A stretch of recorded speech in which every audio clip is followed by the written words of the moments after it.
Hello class 9। आज हम chapter number 6 lines and angles का नेक्स्ट पार्ट करेंगे। लास्ट पार्ट में मैंने आपको एक्सरसाइज 6.2 पूरी सोल्व करके दिखाई थी। आज का जो हमारा टॉपिक है वो है angle sum property of a triangle. किसी भी ट्रायंगल में आपको पता है तीन ही एंगल होते हैं, ठीक है। तो आपकी जो थ्योरम 6.7 है उसके according the sum of all angles of a triangle is equal to 180। किसी भी ट्रायंगल के तीनों एंगल का सम हमेशा 180 डिग्री होता है। और उसके बाद आपकी थ्योरम 6.8 है, उसमें क्या है, जैसे सपोज करो कोई एक ट्रायंगल है, ठीक है। इस ट्रायंगल का नाम है मान लो ए, बी और सी। अगर आप इस ट्रायंगल की कोई भी एक लाइन को, तीन साइड्स है ना, तो किसी भी एक साइड को प्रोड्यूस करते, सपोज करो आपने इस बी सी को आपने प्रोड्यूस किया, एक्सपेंड किया यहां सी डैश तक, ठीक है। तो यहां पर कोई ना कोई एक एंगल बनेगा। ये जो एंगल है ना, इस एंगल को कहेंगे हम एक्सटीरियर एंगल। इस एंगल का क्या नाम होगा? Exterior angle. अब इस एक्सटीरियर एंगल की क्या प्रॉपर्टी है? Exterior angle will be equal to the sum of interior opposite angle. Exterior angle किसके इक्वल होगा? ये जो एंगल बी और एंगल ए है ना, इन दोनों के सम के इक्वल होगा, ठीक है। सपोज करो इस एंगल की वैल्यू है जेड, इसकी वैल्यू है वाई और इसकी वैल्यू है एक्स। तो आपका जेड किसके इक्वल होगा?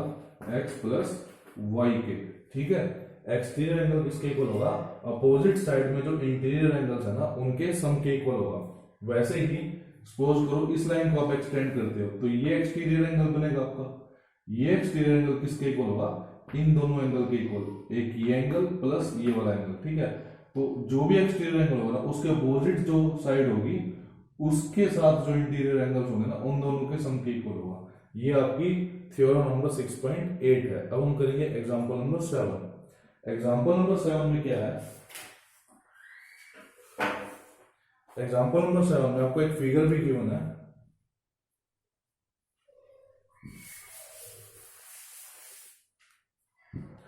इसके अंदर एक ट्रायंगल है और एक इस तरह से पार्ट किया हुआ इसके अंदर। ये जो एंगल है ये है 30 डिग्री का, पॉइंट का नाम है P। ये एंगल है Q, यहां से परपेंडिकुलर है QT, ये परपेंडिकुलर है। ये एंगल है 40 डिग्री का। उसके बाद ये जो एंगल है इसका नाम दे रखा है Y और ये एंगल है X। इस पॉइंट का नाम है R और इस वर्टिस का नाम है S, ठीक है। आपको क्या गिवन है? QT जो है एग्जांपल नंबर 7 में, QT is perpendicular to PR and angle TQR is equal to 40 degree and angle SPR is equal to 30 degree। आपको X और Y की वैल्यू फाइंड करनी है, ठीक है। तो देखो इसके अंदर आपको क्या गिवन है? ये 30 डिग्री का एंगल, ये 90 का, ये 40 का। X और Y की वैल्यू फाइंड करनी है। सबसे पहले देखो सॉल्यूशन में, इन ट्रायंगल TQR, जो एंगल आपका Q प्लस में एंगल T प्लस में एंगल R, तीनों एंगल का सम कितना होगा? 180 डिग्री होगा। रीजन क्या इसका? Angle sum property. आपकी थ्योरम 6.7 यही थी। अब आपको एंगल Q की वैल्यू पता है कितनी है? 40 डिग्री। एंगल T की वैल्यू कितनी है? 90 डिग्री। तो एंगल R जो कि आपका X है वो कितना हो जाएगा? X is equal to 180। ये दोनों का सम 130, इधर जाकर माइनस होगा, तो X की वैल्यू कितनी है? 50 डिग्री, ठीक है। उसके बाद अब एक चीज देखो, in triangle PSR, in triangle PSR के अंदर जो आपका एंगल Y है, Y एक क्या है? एक्सटीरियर एंगल है। Y आपका एक एक्सटीरियर एंगल है, ठीक है। PSR इस ट्रायंगल में Y एक एक्सटीरियर एंगल है, बाहर का एंगल है। तो Y किसके इक्वल होगा? Y is equal to angle SPR, angle SPR plus में एंगल PRS।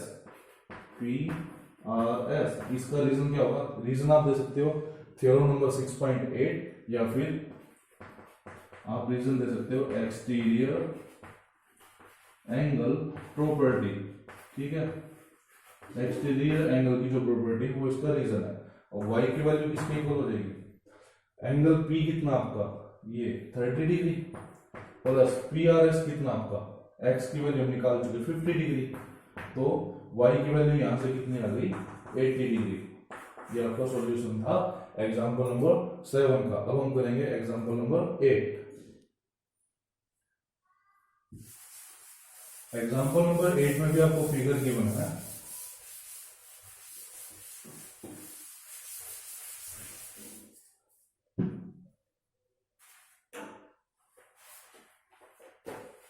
इसके अंदर क्या गिवन है, एक ट्रायंगल है ABC। ठीक है, A, ये पॉइंट है B और ये पॉइंट है C। अब AB और AC को एक्सटेंड किया पॉइंट E और D तक। AB को तो पॉइंट E तक ले आए और AC को पॉइंट D तक एक्सटेंड किया है। उसके बाद ये एक एंगल बन गया और एक ये एंगल बन गया। तो BO, कोई लाइन है BO जो एंगल CBE को बाइसेक्ट कर रही है। ठीक है, ये पॉइंट है BO और यहां से एक लाइन है CO जो एंगल BCD को बाइसेक्ट कर रही है। ये एंगल आपको दे रखा है Y, ये एंगल दे रखा है Z और ये एंगल दे रखा है X। ये आपको फिगर गिवन है।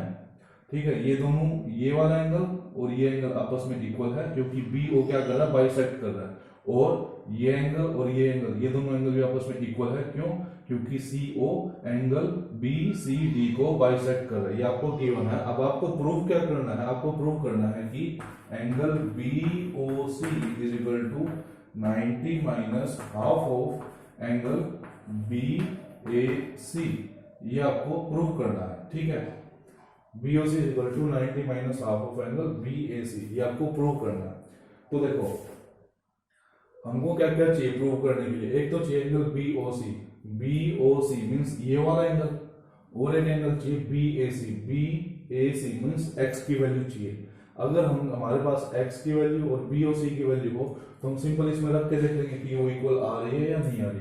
तो उसके लिए देखो सबसे पहले क्या करना है, एग्जांपल नंबर 8 है ये, इसका सॉल्यूशन के लिए देखो सबसे पहले इनको हम नाम दे देते हैं। इसको मान लेते हैं एंगल 1, ये एंगल 2, एंगल 3 और एंगल 4, ये 4 एंगल है। और आपको गिवन क्या है, एंगल 1 और 2 इक्वल है। ठीक है, angle 1 is equal to angle 2 और एंगल 3 जो है वो एंगल 4 के इक्वल है। ये चीज आपको गिवन है। अब एक चीज देखो, angle 1 plus angle 2 plus y, इन तीनों एंगल का सम कितना होगा, 180 डिग्री होगा। ठीक है, रीजन क्या है इसका, AE is a straight line. ठीक है, AE एक लाइन है। तो यहां से और एंगल 1 और एंगल 2 तो दोनों आपस में इक्वल है।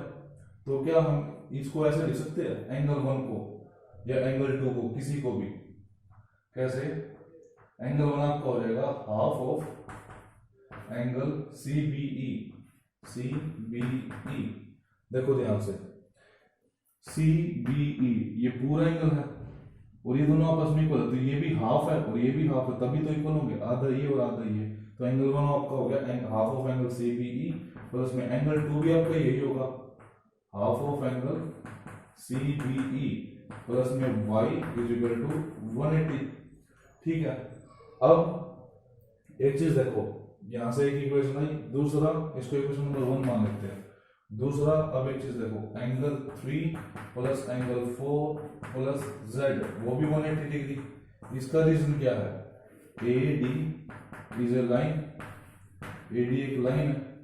अब एंगल 3 भी आपका हाफ है, किसके इक्वल है, half of angle BCD plus में एंगल 4 कितना है, half of angle BCD plus में z is equal to 180 degree. ठीक है, अब जो आपका BOC है, BOC वो किसके इक्वल आएगा, एंगल BOC प्लस में, ठीक है, ये इससे पहले एक चीज लिख लो, in triangle BOC angle 2 plus angle 3 plus angle O is equal to 180 degree. Reason angle sum property.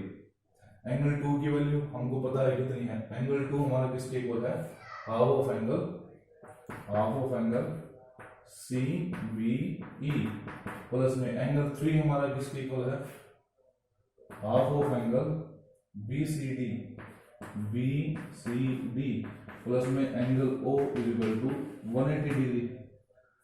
अब CBE जो है हमारा, ठीक है, ध्यान से देखना, CBE ये किसके इक्वल है, एंगल CBE ये किसके इक्वल है, ये इक्वल है हमारा CBE किसके इक्वल है। अगर हम 180 में से माइनस कर दे y को, ये चीज ध्यान से देखो, CBE किसके इक्वल है, ये एंगल किसके इक्वल है। अगर हम इस पूरे एंगल में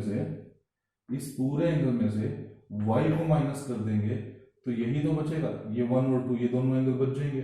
तो CBE किसके इक्वल है, 180 माइनस y। और वैसे ही BCD एंगल BCD ये किसके इक्वल आएगा, BCD। अब ये किसके इक्वल आएगा, अगर इस पूरे में से हम z को माइनस कर दे, मतलब कि पूरा मतलब 180 में से अगर z को माइनस कर दे तो BCD की वैल्यू आएगी। इन दोनों वैल्यूज को हम यहां यूज करेंगे। देखो, हाफ ऑफ CBE मतलब 180 minus y, 180 minus y plus में हाफ ऑफ BCD यानी कि 180 माइनस z प्लस में एंगल O। एंगल O को आप BOC भी लिख सकते हो, अभी हम एंगल O ही लिख रहे हैं 180। अब एक चीज देखो, ये जो हाफ है ना, इस पूरे ब्रैकेट का है, ठीक है, सिर्फ 180 का हाफ नहीं है।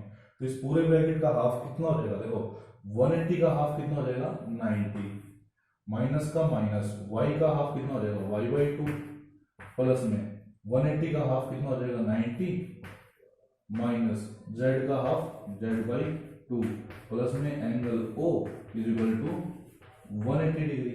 अब देखो 90 प्लस 90 कितना, 180, ये प्लस का 180 जब इक्वल टू के उस तरफ जाएगा तो माइनस का 180, 180 से 180 कट जाएगा, तो 90 90 और ये 180 कट गया।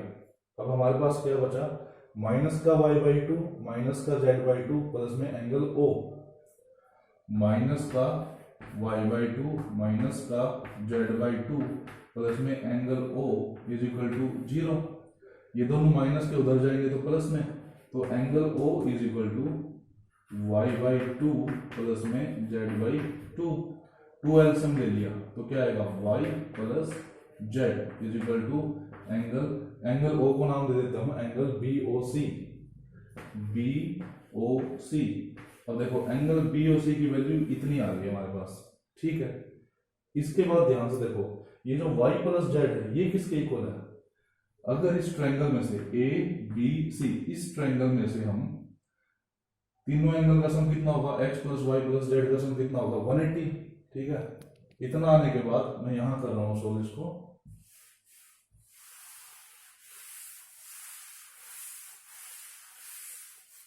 ये था एंगल आपका BOC। अब देखो इन ट्रायंगल ABC ट्रायंगल के अंदर x plus y plus z is equal to 180 degree. Reason क्या इसका, एंगल सम प्रॉपर्टी। यहां से y प्लस z की वैल्यू कितनी आएगी, 180, ये प्लस का x उधर जाकर माइनस का x, इसको इक्वेशन नंबर 3 मान लो। अब क्या लिखना है, y प्लस z की जगह हम ये वैल्यू रख देंगे, तो क्या लिखेंगे हम, फ्रॉम इक्वेशन 3 इन, इसको 4 मान लो और इसको मान लो equation number 3, in equation 3 from equation 4। From equation 4 मतलब कि आपकी इक्वेशन नंबर 3 जो है वो क्या बन जाएगी, अब y प्लस z की जगह पर 180 माइनस एक्स डिवाइड में 2 है तो डिवाइड में 2।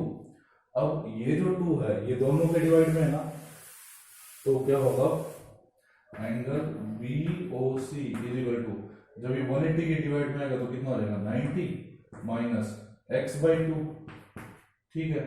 अब angle B O C is equal to 90 minus X का क्या मतलब है, एक्स का मतलब है angle B A C X, ठीक है। तो angle B A C divide में 2, क्या हमको यही प्रूव करना था, ठीक है, हमको यही प्रूव करना था कि angle B O C is equal to 90 minus half of angle B A C. तो ये था आपका सॉल्यूशन ऑफ एग्जांपल नंबर 8, ठीक है। इसके अंदर हमने एक्सटीरियर एंगल जो प्रॉपर्टी होती है उसको यूज किया था। अब आपको करना क्या, आपको एक्सरसाइज 6.3 करनी है। जिनके पास बुक नहीं है मैं उनके लिए वीडियो के डिस्क्रिप्शन में एक्सरसाइज 6.3 का लिंक डाल दूंगा, आप वहां से देख सकते हैं। और अगर आपको एक्सरसाइज 6.1, 6.2 या किसी भी टॉपिक में इस चैप्टर के कोई भी डाउट है वो आप पूछ सकते हो, ठीक है। ध्यान से करने इस एक्सरसाइज को, कोई भी डाउट हो आप पूछ लेना। Thank you.